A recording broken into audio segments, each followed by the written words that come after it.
Hi, everybody. Welcome to the Santita Jackson Show on AM 950 Radio, the voice of progressive Minnesota. We are streaming on the Santita Jackson Show YouTube channel. Thank you so much for your participation. It continues to grow every day. Please like and subscribe and click the bell so that you can be notified when we come up with content. But what I want you to do is just share the show with everybody. Please, everybody right now, just share the show. Share it, share it, share it, share it. And go to the Santita Jackson and Friends Facebook page and like me there and share it, share it, share it, share it, share it, share it. The Santita Jackson and Friends Facebook page is the only page where I can take new friends. They keep purging people from the Santita Jackson page, so please put that out of your mind. Go to Santita Jackson and Friends. But let's talk about what's happening today. Of course, we will be talking about the former President Trump and his trial and what it really means. You all want to talk about it? Okay, I'm going to do that. But we have to, it's like an onion. We have to peel away these layers because it's about more than what we're seeing here. What are we seeing here? What's going on with the Trump trial? What is these trials? What are they really about? Do you know? And many people say that the trial that we're looking at right now in New York, the Stormy Daniels case, if you will, while it's the most salacious, people feel it's the weakest case, but it's keeping him off the campaign trail. Election 24. Who said it wasn't going to be exciting? But let's talk about censorship in America. Let's talk about the First Amendment. Let's talk about the First Amendment. People are really talking about it. They've been stirred up in conversation because we've been looking at the banning of TikTok. What will that mean? So many people, I must say, Ari Paul, I even get some news from TikTok now. I'm like, wow, it's like an hour, in a minute, I can kind of get something and then go to the source. Rick Perlstein, Nixon Land author, brilliant. And of course, you, Ari, have written for The Nation. I met you through Fairness and Accuracy in Reporting, Dissent, and so many of these fantastic publications. But you've been helping us to really look at TikTok and why Steve Mnuchin and others want to buy it. But so does Mitt Romney. He and Secretary Blinken were talking this past weekend at a big think tank summit. And Mitt Romney said, look, Senator Romney, excuse me, he said, hey, we got, Israel has a PR problem. And I'm going to tell you what the problem is. It's TikTok. Somebody's got to buy it. We've got to deal with that. It's interesting how we're watching the student crackdowns. Many people feel that that's a crackdown on free speech. But the First Amendment really does have 5 pillars.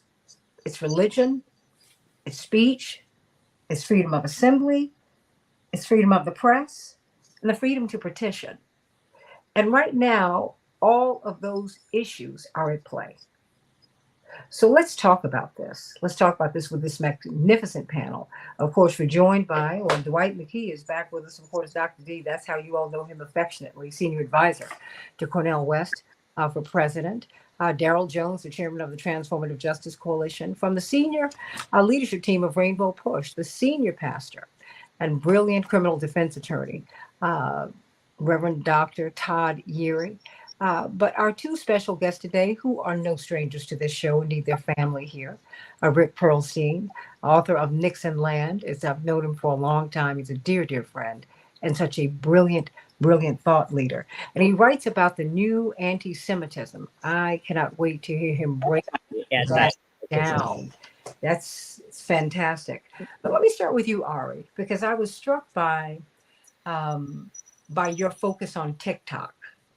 And I mean, it's just like the First Amendment has several pillars, but there are many pillars to what many people are seeing as an attack on freedom of speech and freedom of thought more than that. So what do you make of this moment of the pursuit of TikTok and who's going to own it and what the new owners would do and what it says about where we are with freedom of thought and freedom of speech? Yeah, first of all, thanks for having me. It's a great question and it's a great topic. We were talking earlier before we came on the air talking about fundamental questions about our republic. It seems talking about something like TikTok, which may seem like a fun, silly dance app for most people, is not, the center of the republic. But these questions of who is allowed to, speak and have thought and have platforms certainly is at the center of all this. When there's a lot of talk on Capitol Hill or in the press about the dangers of TikTok, why there needs to be government action against it, we really see a number of red herrings. That it steals your data, that it has foreign ownership, that there is disinfo and misinformation on TikTok. These are all things that are true about all types of social media. It's a giant question that we as a society are going to have to, answer about how do we have a free and open internet and contain, things about extremism and misinformation. But when it's applied to TikTok only, from some of the highest levels of government as it went, through the congressional, now presidential machinations, we really have to look at why that is. And that a lot of that was originally about its so-called Chinese ownership, that there is a tremendous amount of sort of xenophobic Cold Warism that is using TikTok as a scapegoat to drum up ideas that this app is a threat to national security because of its national origins, and that taking it out of so-called Chinese hands will sort of free us of that. This is really all more for optics for certain people on Capitol Hill to get votes in this kind of environment, but it has real life consequences. We're seeing it all over the place. There are states that are passing laws about whether or not Chinese nationals can buy property. And for anyone who is familiar with, U.S. history, one can only fear that this takes us down the dangerous road that we went down with Japanese American internment during World War II. And so, it kind of starts with, this is this fun little app. Who cares if it goes away or changes ownership? If, Mitt Romney buys it, there's acquisitions to apps all the time. But the motivations behind it really do strike these very, very fundamental issues about not just free expression, but free speech, but also the xenophobia that is being drummed up around it. Well, I mean, so it seems that, since 9/11, we've been descending into some, Dr. King was a dissenter. So he didn't really have freedom of speech when you really think about it. Dissenters don't. Paul Robeson didn't have it. We can just keep on going with this. But it seems like there's a quickening now with the student crackdowns, focusing particularly on Palestinian American students, African American students who've been boycotting there. They have really taken the hits, but everybody's taking the hits. And then now the anti-Semitism bill, which many people fear, is going to really impose some restrictions that are going to be very difficult to live with. I mean, what are we to make of this moment, Ari? Because it just seems like all of these, the expressways, I guess, where we can course down, upon which we can course and think and speak aloud. You're not allowed to ask questions. You're not allowed to explore. And if all of these people are going to own TikTok and Facebook and all of these places that really ought to be public utilities, where do we go? Because Facebook is now limiting what you can say. And at some point, I'd rather people say the crazy stuff out loud. Don't yell fire in the building. Mm-hmm. But I really like knowing who does not like me. I like knowing your thoughts. I really do. And I feel that that's being curbed. And I think that's a dangerous thing, Aaron. I think there's cause for both optimism and pessimism. I think on the pessimistic side, the bills that you've spoken about are absolutely draconian. The anti-Semitism bill is a kind of broad brush that would paint an enormous number of critics of Israel, who, by the way, many of these people are themselves Jewish, like myself, who are critical of the actions of the Israeli government. As we've seen on many of these campuses, The crackdown on students and faculty and their supporters are people of all sorts of backgrounds. Again, many of whom are Jewish, who had Passover Seders at some of these encampments. A well-known Jewish professor at Dartmouth, I believe, was roughed up and disciplined for their participation. This is happening all over the country. And that many of these accusations of anti-Semitism are not only coming from non-Jews, but are coming from political factions that harbor a lot of anti-Semitism, and that witch hunts against dissenters in the left in this country have historically been motivated by anti-Semitism, because they are on the idea that there is a Jewish cabal, fomenting unrest. I mean, even the New York Post said that George Soros is behind these so-called, anti-Semitic protests in around the country on campuses. So we've actually gone to the absurdity of saying this anti-Semitic problem is a Jewish conspiracy. So that leads me to the optimism that I don't know how much these accusations about either TikTok being full of anti-Israel content, or that the dissent against Israel is motivated by some kind of new anti-Semitism. This is wearing thin. People aren't believing it.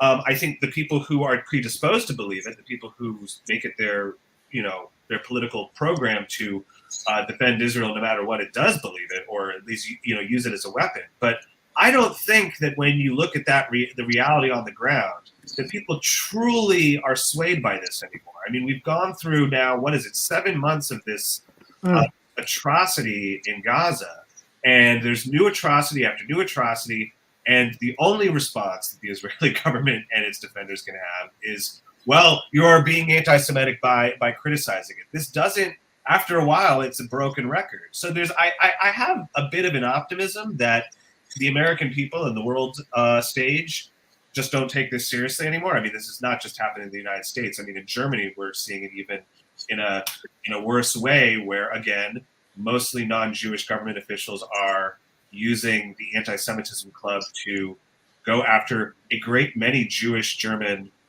left-wing activists. But I think it's, at a certain point, it's not going to be taken seriously anymore. So I do see a light at the end of the tunnel, even though these bills are very bad. Well, but I'm wondering how will we all be impacted by the anti-Semitism bill? Because what can you say? Who can you say it to? And I have to say, as a Black person in America, I've heard everything said about me and all of that. And I can't respond to everything. I think Dr. King always talked about being able to, you can't legislate someone's heart. We want to change laws better. Can I change your heart? Nah, I don't know if I can do that. And I'm wondering where we're going with this. I mean, is this a step too far, Ari? Or, because I'm optimistic too, because I think that the quiet part is being said out loud. But the other piece is, before we get there, or as we're getting there, wondering what's going to happen. I do think there's going to be some carnage. We already have seen it. A great many faculty members across the country. Jody Dean, who teaches in upstate New York, is one of them, who's been relieved of her teaching duties because she said things that the administration didn't like, her college administration, I mean, and students are feeling the brunt of it. I do think that people will feel the brunt of it, either through their employment, or people will come after them in the press, or use this definition against them. I think the only thing we can really do, again, we've been here before. There've been all sorts of the use of sedition acts and speech acts to curb both dissidents throughout history. It's just the only thing we can keep doing is to keep saying it, to keep raising our voices. I mean, it's true. We might not have TikTok as a platform anymore. People don't see Twitter as a viable space to offer these things. But we still have places like this show that we're on. We still have outlets that that where we can write freely. I think where there's a will, there's a way. And I think again, it's not really in my nature to be very optimistic about world affairs, but I do think that in light of that carnage that I think will come, and that people will feel the brunt of this and be scared, I think more people will just continue to speak. The student movement is kind of growing in ways that people who watched these types of things in politics for 20 years are going in ways that we can't really predict. I think it's growing in a way that people are not scared and will keep going, and I think will ultimately beat back any real threat to our fundamental liberties to speak and assemble. Everybody, this is Ari Paul. You can read he does such great work, particularly in this media space. Go to Fairness and Accuracy in Reporting, but look for him everywhere. Look for him everywhere. I certainly do. I follow him. I don't troll him. I have to always say that to him because I'm like, Ari, I already know what you wrote. I read it this morning. That's what I did because I'm always looking for you. But you queued it up perfectly for Rick Perlstein, the author of Nixonland. Oh, I can't wait to sit down one day and talk with you about that. But you queued it up perfectly because this brilliant piece that you have in the American Spectator. Prospect. American Spectator. Prospect, old right way rag. I'm sorry. Wrong. But thank you for the correction.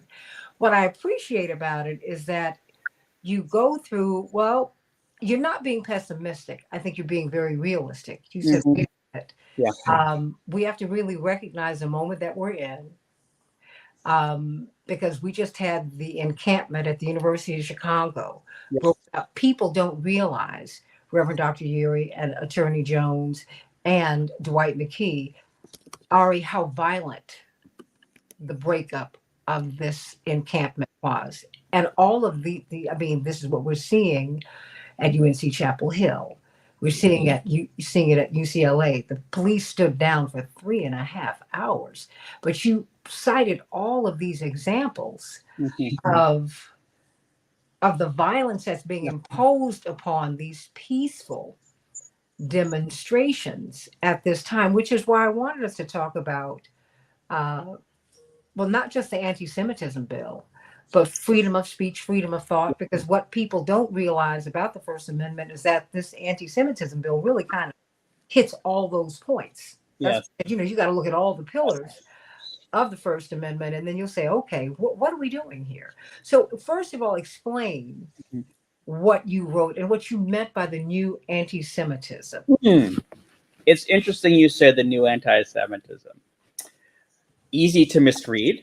The piece is called, and you set it up perfectly, the new anti-Semitism. And you got the historian on, right? And I'm give the history lesson. It's a very interesting one.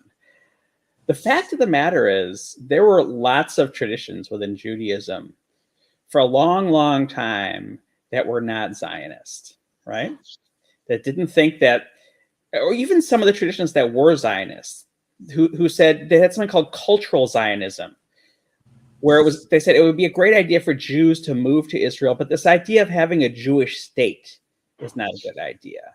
And then you had Orthodox Jews who said, well, building a Jewish state is in our prophetic tradition for after the Messiah comes, right?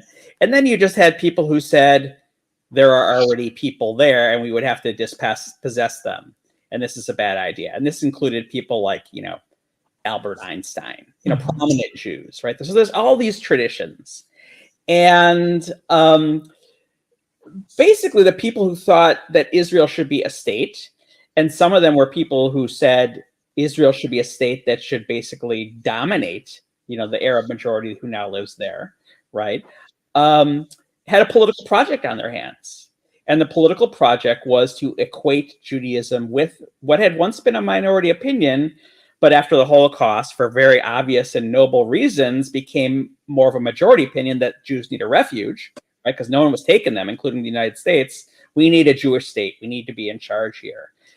But even then, let me tell you a little story about something that happened in the 1950s before this kind of idea that Judaism and Zionism are locked together. There was a summer camp. A lot of us went to Jewish summer camps. That's where we kind of learned to be Jews, and maybe we learned about Israel. And there was a Jewish summer camp in the 1950s before this ideology took hold. And they said, well, we want to say we're Jewish, but we don't really want to fly a flag of another nation because we're American. So they invented their own flag.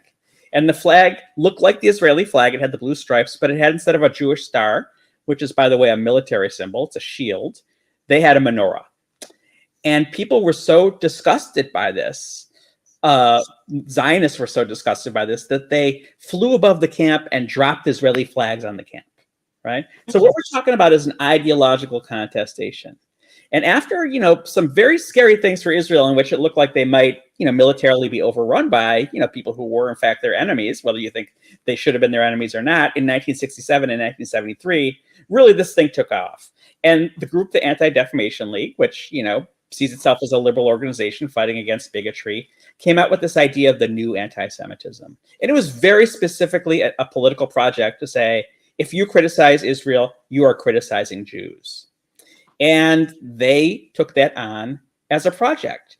And in many ways, we're reaping the consequences of that project. They've won. And so if you criticize Israel, you're accused of being anti-Semitic, you know, even if you're Jews.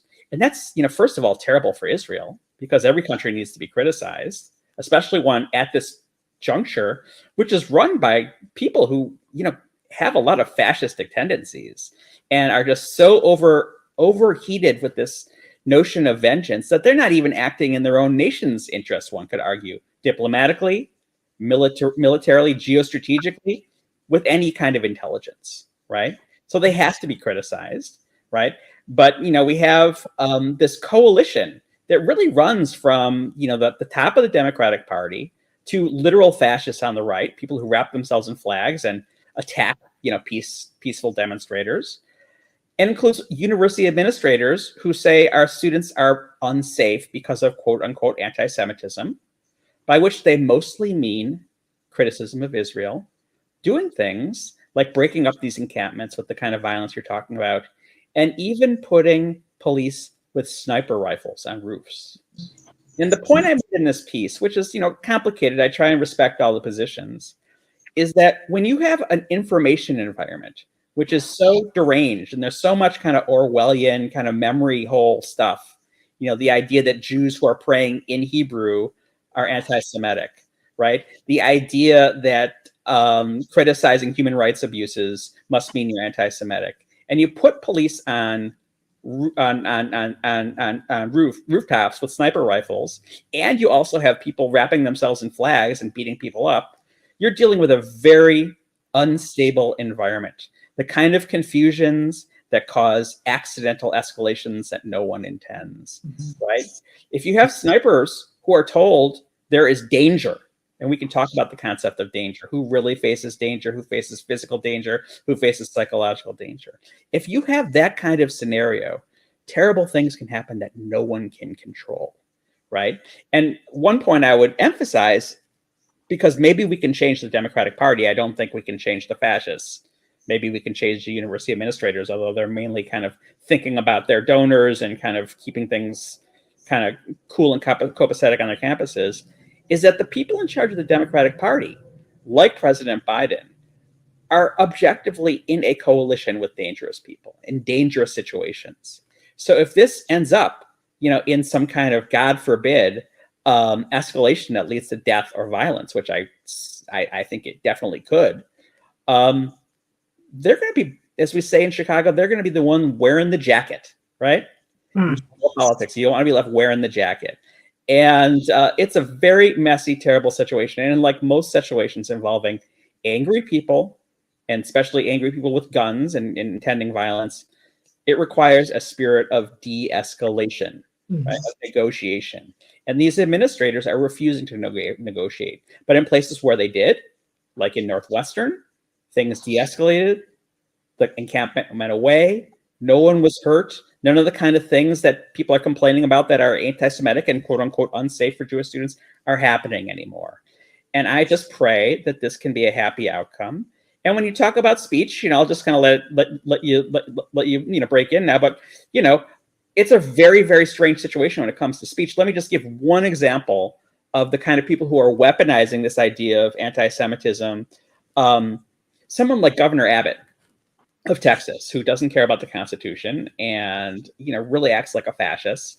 He has literally required the free speech codes that public universities in Texas are required to have, quote unquote, free speech, with words and phrases that have to be in there that people are not allowed to say. Now, there's a fellow named George Orwell, who talked about war is peace, freedom is slavery. This is some Orwellian stuff. And this is the kind of dangerous territory we're dealing with. So that's the mess. But you pointed out that in the 60s, when we look at the Vietnam protests, and that's people keep going back there. Right.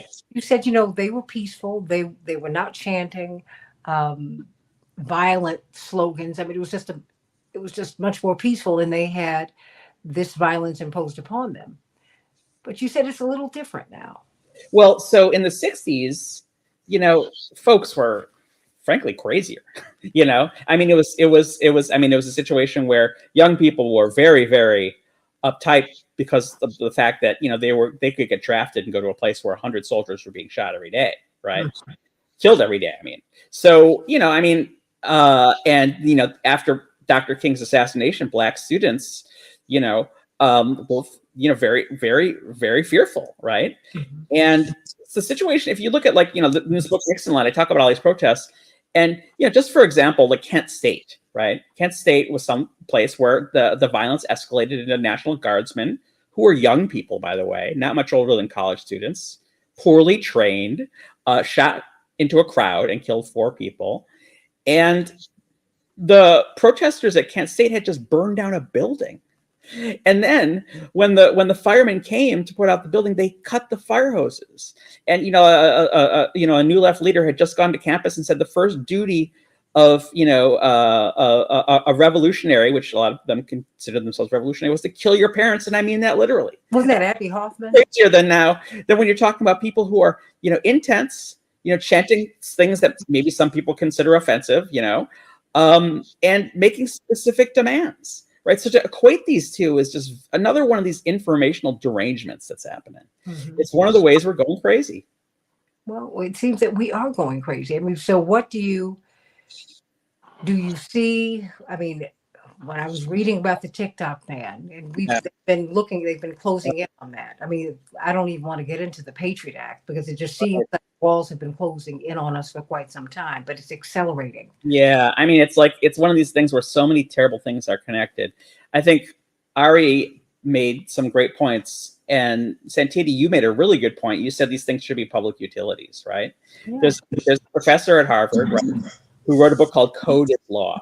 And he said, basically, the stuff you program into these black boxes determine what we see, determine how we think, and they're private. They're business secrets, right? So we don't know why people see stuff on TikTok or Facebook. It's probably the case that more people on TikTok are seeing anti-Palestinian content, anti-Israel content than anti-Palestinian content, because young people use TikTok, right? Because young people are more likely to criticize Israel, maybe because they don't remember the Holocaust, right? That would be the other side's argument. So, first of all, on one level, these places should be democratically accountable. Second of all, if you heard someone was going to buy a newspaper because they didn't like what was printing in the newspaper, you would know that is bad news, right? I mean, Jeff Bezos bought the Washington Post, but he lets them, write really nasty stuff about Amazon. Right. I mean, you can criticize him for a lot of things, but not that. Right. And, in the 1980s, a group of conservatives who were mad at how CBS was reporting on lies that had got us into the Vietnam War tried to buy CBS. Right. You don't buy the printing press so you can tell people what to think. Right. You buy a printing press so you can support freedom of expression. And so, the way that free speech, and a lot of people will do this, as Governor Abbott did, and claimed that they're doing it in the name of free speech, right? But with the Palestine exception. So it's all very weird, like the almighty dollar is involved here too, right? I mean, the fact that you have a very valuable platform, a very valuable property that's not owned by Americans, I'm sure there are a lot of American investors who would like in on that, right? There's a lot of things to be confused about these days, and clarity is at a premium. God bless you for, trying to clarify all this stuff. Yeah, and then you fold in the racism, that kind of yellow peril stuff. If the Chinese are involved, it must be scary. Oh, well, it turns out this guy who owns it is from Singapore, and he's not even, I mean, it's just. How many times did he have to say that at the hearing? He was like, Chinese, I'm from Singapore. It's kind of like, it's like one of these things where when the two parties get together, we always hear bipartisanship is the most wonderful thing in the world. It's kind of this glorious fetish, right? But we know from the Iraq War, and we know from, how the crimes of the investment banks from, the 2007 and 2008 collapse, who got checks written to them instead of, perp walks. Sometimes bipartisanship is, basically the powers that be fixing to pick your pocket, right? So, beware bipartisanship sometimes. And this is a bipartisanship thing. Bipartisan yellow peril. Well, Ari, I don't want to let you go. You stay as long as you wish. I got to ask you about censorship, because we are being censored. What is that doing to us? I mean, the information flow. I mean, how can we make the best decisions when we're not getting the information? Was that to me? Yeah. Yeah. I mean, I think there's challenges. I mean, this thing with TikTok, I think Rick said it best. I mean, there have always been these attempts to say, oh, I want to take over a newspaper to, impose my beliefs on it. I mean, we saw this with Twitter. I mean, with Elon Musk's taking over of Twitter. I mean, it's not just that people have fled the platform, but that it has become a platform for white nationalism and anti-Semitism, and all sorts of misinformation about science and things like that. And it really does have an unfortunate effect on our discourse on the political situation. But this is also happening at the same time that we just don't have an adequate mainstream press. I don't necessarily think it's censorship in the sense of people are not being allowed to say certain things, and the state saying you can't print this. But we've seen an incredible amount of contraction in the mainstream press, where you have bureaus closed, staff laid off. It's becoming harder and harder to get positions at these jobs or in these outlets, and they pay incredibly low. So the people who tend to do them tend to be people who are financially well off. So a certain point of view tends to come out of these outlets, and they tend to be not very diverse because there's just not very many points of view.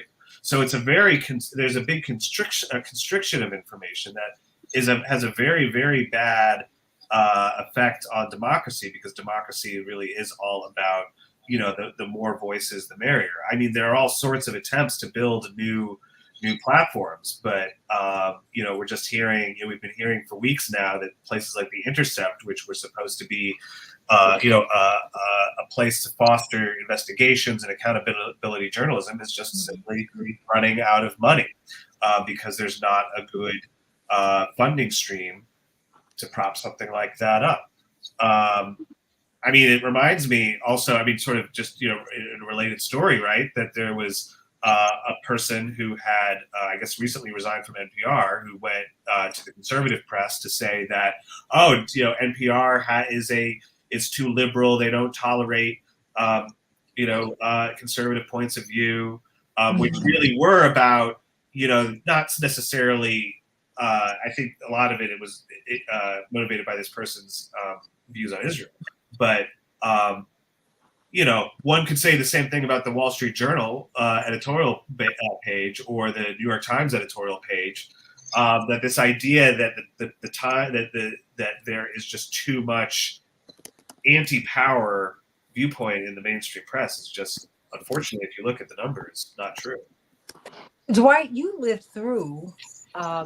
You've been working with Reverend Jackson since 1964, so you've seen. Rick and Ari and Pastor Yeary and Attorney Jones, you've seen this before. I mean, you've seen the corporate media tell just lie on Reverend Dr. Martin Luther King and other leaders of that moment.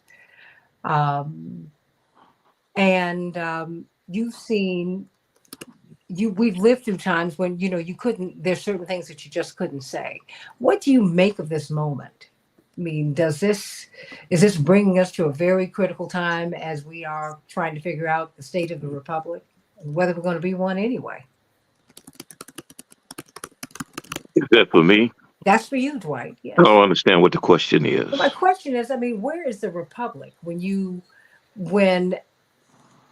I mean, there are fewer and fewer spaces where we can march, where we can say what we want to say, and even quite frankly, Rick and Ari and everyone here, when people have these viewpoints that I find abhorrent, I want to hear. And maybe it's because I grew up with people saying horrifying things about my father. I had to listen. I had to really kind of steel myself and understand that. And because I can't act as if those viewpoints are not out here. I can't. But what I mean, so what with all of this, with this attempt to censor by holding TikTok and not letting certain thoughts be heard, with what Elon Musk is doing with X, and on, and here we are. Now we've got an anti-Semitism bill, you know, student crackdowns. What do you make of this moment? Well, the moment one is not new. It's not that censorship is different.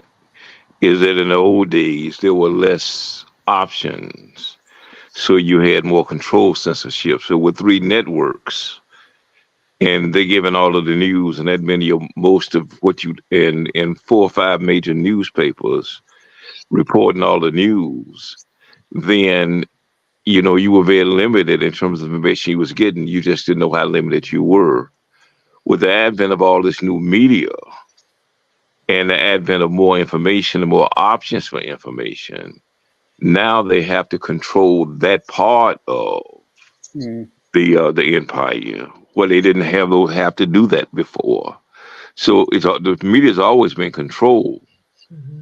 I mean, guys on the Washington Post, half of the writers on the Washington Post was on the CIA, the CIA payroll, and so they control all information. We had Radio Free Europe, which radio show I did one a couple of times, where they controlled all of the media that was going all around the world from the one radio station in Washington.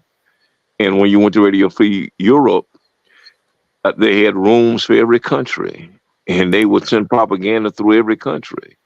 And so they control that. They would control worldwide media just through Radio Free Europe. Now, though, you have Facebook, you have TikTok, you have social media where everybody becomes their own reporter. And so now you don't have that kind of control. So you have to figure out how to lock those media options down. And so the issue is not whether or not we've ever had free media. We never had that before.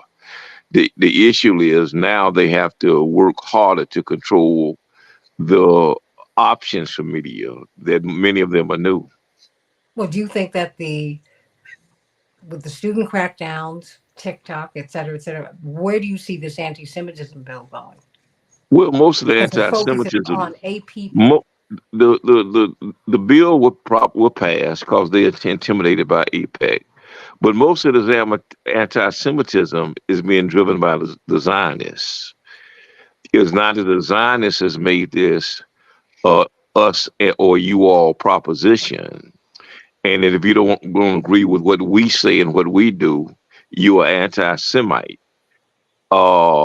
Then they have drawn that land and that line in the sand, which forces people either to not speak out or to speak out and then been labeled anti-Semitic. And so what you're looking at is one, the propaganda that many things are not anti-Semitic, they're anti-Zionist, or a backlash to people who now feel like they're trying to make Jews of a privileged class. And that, like for blacks, for example. So there's a backlash to that. For example, they're passing this anti-Semitic bill now, when for 150 years, blacks have been trying to get an anti-lynching bill that we've only able been to get within the last year. And so there's a resentment building up to the fact that now, and I'm not sure it's cause of it's Semitic so much as become black and white or becomes rich and poor, that you see a double standard for people. Many of them themselves are being used in the process. And then so there's a backlash, there's a resentment to that. And I'm glad that so many of the young Jews are not being played that way and not allowing themselves to be played that way. And so our role is to educate uh, different people in such a way that they understand that simply because you are anti genocide, that don't make you anti-Semitic or anti-Jewish. You'd be anti-genocide, whoever it was. If it was, Uganda, or if it was Russia, that genocide is genocide, no matter who's inflicting it. Hmm. Reverend Dr. Yeri, I mean, what do you make of this moment? Because you've been hearing, because Ari does such magnificent work, in this space. You really are the person who helped to crystallize to me what was happening with TikTok, I must say, Ari. And I thank you for that. And of course, contextualizing the new anti-Semitism. As I've had these students on over the past few days, Rick, I mean, looking at them, seeing they are resolute, but seeing how pained they are by the violence that they're experiencing. I mean, they're saying, wait, whoa, I can't believe the University of Chicago is $100,000 a year for an undergraduate. Mm. 100, not 98 like NYU. No. It is 100 plus $1,000 a year to go there.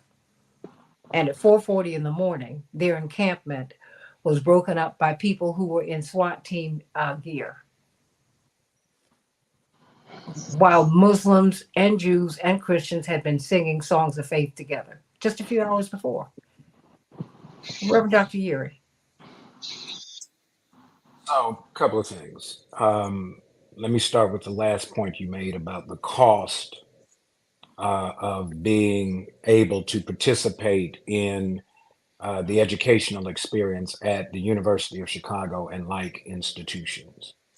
Be very clear, the price is priced that way to automatically exclude certain people without actually having to exclude them. The truth of the matter is that University of Chicago and the elite schools have waiting lists every year for folks that they choose to have hold on in case a slot opens for them. So it is priced that way because elitism has a value to it. Second thing is when we talk about the notion of media, I want to go back to the point about that Dwight was making. The expansion of media was really a commodity. It was a commodification of information. And depending on who you were and what you could afford, some media was out of reach for you. And so when broadcast media came along, if you could not afford a television, then you could not get broadcast media. You could get radio if you had a radio. Many of us will remember the times when families would sit around an AM radio to listen to all kinds of things, right? Boxing matches, particularly when we think about how Joe Louis and others were kind of emerging on the scene, when we would listen to the Negro Leagues in terms of baseball, or Jackie Robinson when he broke the color barrier. When television became a thing, broadcast media became a thing, if you could not afford the mechanism, you could not receive the thing. And so the messaging was tailored to who the audience was based on their ability to buy into the access. The reason you have a TikTok issue is because you now have the opportunity to engage other voices who do not have to pay the premium of access to be able to share their messaging. The issue that made George Floyd's death an issue was someone who had access to social media was able to bring light to what would otherwise be just another day on the streets of urban America, where uncontrolled policing takes place at the expense of folks whose lives really had not mattered, particularly if you were poor and of color. And so when we think about what this really means, this commodification of certain access points, the reason you see the assault on TikTok, the assertion is, well, China, it's owned by a Chinese company, and therefore there could be exposure. We've seen the labeling of communists and communism in terms of trying to disrupt and derail the civil rights movement, all kinds of foolishness. This ain't new. This ain't a new movie. This is just the updated version to fit the medium where we're playing in now. So we see it for what it is. But let's be real clear. In the 21st century, if you're going to have an organized movement, you have to organize three things at a minimum. First, you got to organize people. Second, you got to organize money. Third, you got to organize media. And if you can control the access of folks to be able to organize around media, which gets the messaging out, which means then that I cannot be just kind of isolated from the rest of the world to bring my message to the international stage, then I have a different sort of problem. And so what do? I come up with processes and frameworks that allow me to criminalize certain types of discourse that I do not endorse. So let me now come up with a definition that allows for a level of policing and enforcement that says if your behavior is not conscripted to these narrow guardrails, I can now determine that you are violating the law and therefore decide that I want to now punish you for not keeping your conversation, your discourse, your dialogue, your speech, your expression, all of that within certain boundaries of acceptability, because for no other reason, the government has said so. So let's be real clear that when social media came out, social media was a platform for more voices that had been historically and just as a matter of practice excluded from the discourse as being irrelevant. Then when we figure out how we move beyond this ability to say everybody is now their own media entity. If you have a device that allows you to video, that allows you to live stream, you are literally an unincorporated media. And what you then message, if it has the ability to reach thousands, depending on how many folks are your friends, how many folks are your followers, you could literally run a counterinsurgent movement from your phone without the government having time to kind of intervene. Unless, of course, they begin to start regulating, which is what this bill, the TikTok bill, and the definition of kind of anti-Semitism, whatever that's going to look like. Remember, we've always been told that you cannot, and you mentioned it, Santita, you cannot police attitudes and behaviors. Well, when you start defining certain things, and the definition, remember, is not that precise, it's really kind of broad. It is actually intended to give the government the right to impose on schools, because they're going to attach it to the Department of Education's application of Title VI, because these schools rely on financial aid and grants and Pell Grants and the like, particularly for poor students to be able to access their institutions. So the way they fund themselves, more so than their endowment, is by way of the free cash. The free cash is room and board that is often supported by federal public dollars that get appropriated based on a student's wherewithal, their FAFSA, their financial aid, financial status application. That's where you get to determine how now the government is trying to control the speech by controlling the flow of public dollars that allows certain people to have access to these schools that are priced well beyond their range. It is part of the same paradigm that we've seen, and it started with these three words: we, the people. Well, you know what? I'm going to let you close us out, Daryl Jones. But Ari, well, if you don't mind, I'd like to give Daryl a couple of minutes, but I want you to close us out, Ari, because I want to know from both of you, ultimately, can you shut down conversation? I mean, because people believe what they believe, and I think that this attempt to shut down these voices and to shut down the conversation, you can't put the genie back in the bottle, Daryl. Mhm. And it's really interesting. The whole TikTok conversation, to watch Congress debate it, is really interesting. And let me tell you why I say that. The TikTok user, 67% are between the ages of 18 and 19 years old.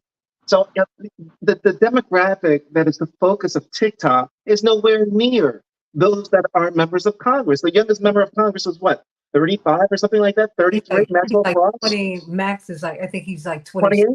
26, 27. Yeah. Yeah, I mean, he's the youngest member of Congress. So, he's the one that would be closest to understanding and appreciating, some of the fury that's going on amongst the Gen Zs and the young millennials with regards to the attack on TikTok. And so when you start looking at it and coming at it from that angle as to the demographic that is most impacted by it, are they trying to protect 18 and 19-year-olds? I really don't think so.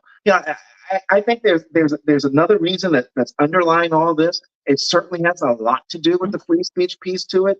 And then when I pack on top of that, what the call is for the new anti-Semitic bill, and what that could mean on the college campuses, because really I think this grew out of the encampments and everything we saw happening on the college campuses, that they started expanding. They wanted to expand the definition.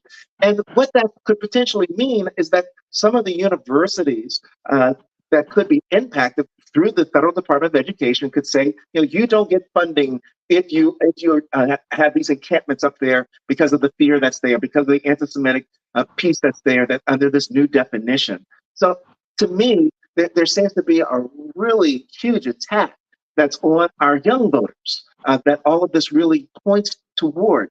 And I obviously have great problems with regards to any encroachment on First Amendment rights.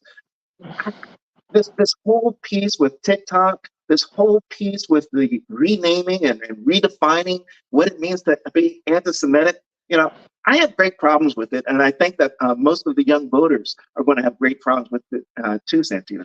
So where do you If I could say something real quick before Ari closes so out, 30 seconds? is that this is not about free speech. This is about control.